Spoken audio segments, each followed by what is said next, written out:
Equileap is an organization that I set up together with Joe Andrews in London and in Amsterdam to accelerate progress towards gender equality in the workplace.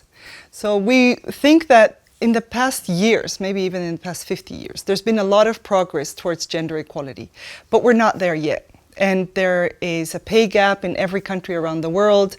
There is still a glass ceiling. We don't see a balance of leadership for men and women.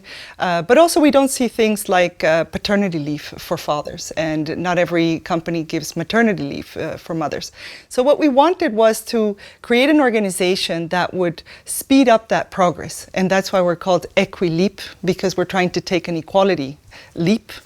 This is what we're doing through the research and by making it very clear which ones are the companies. At this point, we're looking at the largest companies around the world.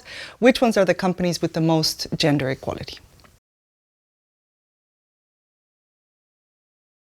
So we created the 2017 ranking by looking at the largest companies with a market cap of 2 billion or more, in 23 developed economies. So 23 countries around the world.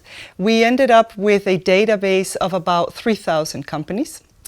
And we started ranking them based on 19 criteria. These 19 criteria, we created a gender scorecard. We based them on the Women's Empowerment Principles of the UN. We were inspired by these principles. We looked then at the criteria and we started researching the companies. And we did the research in collaboration with the University of Maastricht. And we started looking at which companies got the most points on our gender scorecard and then ranked them. And the top 200, we did a deep dive where we could really look at a specific criteria that is usually not found in their annual reports and the CSR reports of the companies by communicating directly with the companies. And that's how we were able to come up with the 2017 ranking.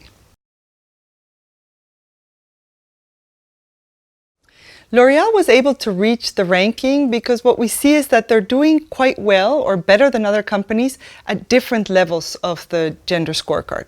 What we see is that some companies do very well in one or two criteria, but because we look at all of them, and that's how you end up with your score, you can be doing very well in women in leadership, for example, women on the board, but if you're not doing anything about policies, anti-discrimination policies, or gender in the supply chain, then you're not going to be doing well in general.